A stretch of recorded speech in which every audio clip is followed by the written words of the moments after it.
Hai teman-teman semuanya, jumpa lagi dengan Anka. Dan untuk video kita kali ini, mari kita belajar mengenai kegunaan-kegunaan logam yang ternyata mencerminkan ciri-cirinya masing-masing.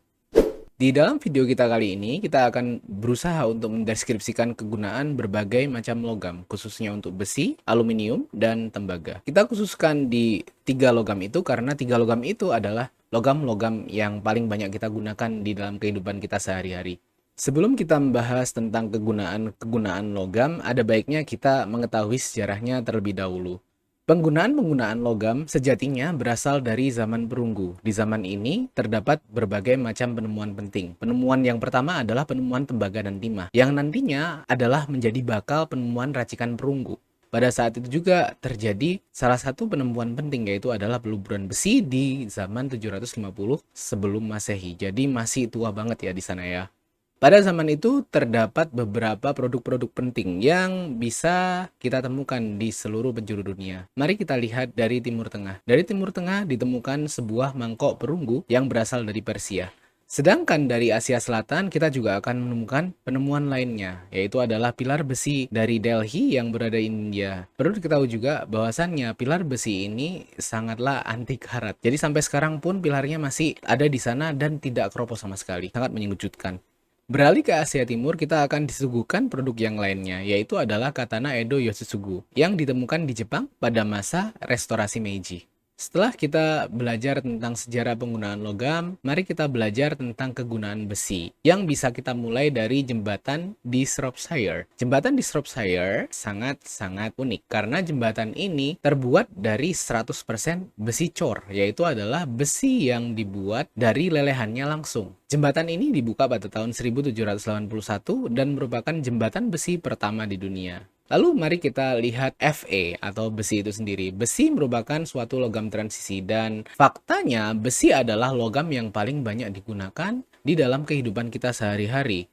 Mari kita lihat ciri-ciri dari besi. Yang pertama dimulai dari reaktivitasnya. Reaktivitas besi merupakan reaktivitas yang moderat, jadi tidak terlalu reaktif dan tidak terlalu inert seperti logam mulia yang lainnya. Dan yang kedua, mereka termasuk suatu logam yang lunak dan ringkih. Walaupun besi itu sangat kuat, tetapi dalam konteksnya, kalau misalnya kita bandingkan dengan logam-logam yang lainnya, besi termasuk salah satu logam yang tidak terlalu kuat. Dan salah satu hal yang penting dari besi ini, mereka mudah berkarat, tidak seperti logam-logam yang lainnya. Melihat ciri-ciri besi yang seperti ini, manusia berupaya untuk menguatkan ciri-cirinya dengan cara membuat baja, yaitu adalah menguatkan besi dengan menambahkan kandungan logam seperti titanium yang relatif lebih kuat. Dengan ini, besi akan menjadi lebih kuat dan lebih tahan terhadap korosi dan abrasi. Kegunaan besi yang lainnya meliputi penggunaan besi sebagai konstruksi kapal perang, rel kereta api, utilitas-utilitas di dapur, dan konstruksi baja atau besi di dalam bangunan-bangunan yang megah. Setelah kita belajar mengenai kegunaan besi, mari kita belajar tentang kegunaan-kegunaan dari aluminium. Al atau aluminium merupakan logam yang terdapat di dalam grup ketiga. Ciri-ciri logam aluminium yang pertama adalah ringan, dan karena hal ini aluminium biasa dijumpai di konstruksi-konstruksi pesawat terbang yang menginginkan konstruksi yang sangat ringan. Seperti misalnya Aerospatiale PAC Concorde, yang merupakan salah satu pesawat unik yang pernah dijumpai dan digandrungi di masa lampau. Concorde terbuat dari 90% aluminium dan 10% tembaga. Pesawat penumpang supersonik pertama dan pesawat ini terbang perdana di tahun 1973 dan akhirnya harus tutup pada tahun 2003. 30 tahun setelah terbang perdananya di tahun 1973. Ciri logam yang kedua adalah logam ini sangat kuat. Maka dari itu, aluminium biasa digunakan di konstruksi-konstruksi seperti instalasi listrik dan yang lainnya. Dan yang ketiga adalah aluminium adalah konduktor yang baik. Karena dia merupakan konduktor listrik yang baik, biasanya aluminium bisa kita peroleh dengan menggunakan elektrolisis. Sel elektrolisisnya seperti ini ya, tapi untuk kali ini kita tidak akan membahas tentang sel elektrolisis. Sel elektrolisis akan kita jelaskan lebih jauh di kelas 12. Kegunaan-kegunaan logam aluminium yang lainnya meliputi penggunaan aluminium untuk konstruksi pesawat terbang atau aircraft dan pada kalanya juga digunakan di helikopter seperti ini ya. Selain itu, logam aluminium juga digunakan untuk rangka-rangka yang lain seperti rangka sepeda dan rangka laptop atau gawai yang pernah kalian gunakan karena dia sangat ringan.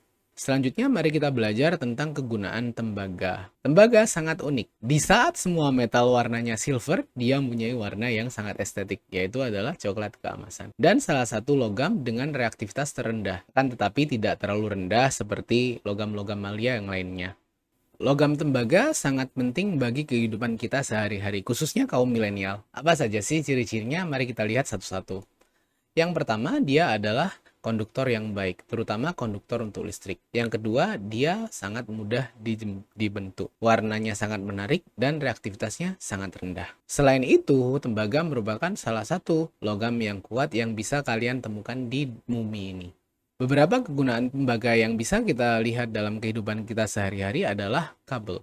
Ya, kabel. Karena tembaga adalah salah satu konduktor yang paling baik untuk menghantarkan listrik. Maka, tembaga adalah salah satu logam yang paling penting bagi kita, khususnya kaum milenial dan Gen Z. Karena mereka membutuhkan sangat banyak listrik. Salah satu hal yang unik yang dapat kita jumpai dalam kegunaan tembaga adalah kegunaan tembaga untuk penggunaan pipa-pipa air. Hal ini disebabkan karena reaktivitas tembaga sangat-sangat rendah. Selanjutnya, tembaga juga digunakan untuk membuat patung, dan selain itu, logam ini juga digunakan untuk membuat atap-atap rumah.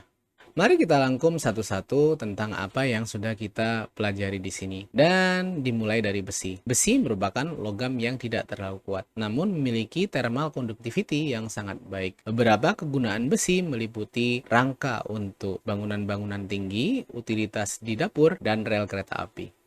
Yang kedua adalah tembaga. Tembaga merupakan salah satu logam yang kuat dan mudah dibentuk. Dan juga tembaga merupakan konduktor listrik yang sangat baik. Beberapa kegunaan tembaga meliputi penggunaan logam ini untuk atap rumah, kabel untuk mengantarkan listrik, dan karena warnanya yang estetik, maka tembaga juga biasanya digunakan sebagai bahan sebuah patung. Seng tidak pernah kita bahas di sini. Akan tapi seng juga sangat penting bagi kehidupan kita sehari-hari karena seng di sini berguna sebagai pelapis besi dan baja agar mereka tidak berkarat.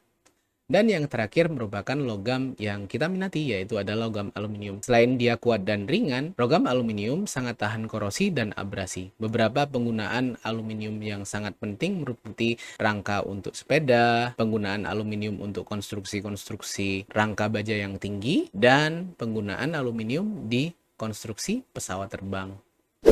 Dan itu semua adalah kegunaan-kegunaan logam. Khususnya untuk logam besi, aluminium, dan tembaga, mereka adalah logam-logam yang sering kita jumpai dalam kehidupan sehari-hari. Kegunaannya pun sangat komprehensif, dari yang kabel sampai pesawat terbang. Like apabila kalian suka dengan video ini, dan jangan lupa subscribe kalau misalnya kalian suka dengan konten-konten yang saya kerjakan. Saya Anka, undur diri, dan sampai jumpa di video-video selanjutnya.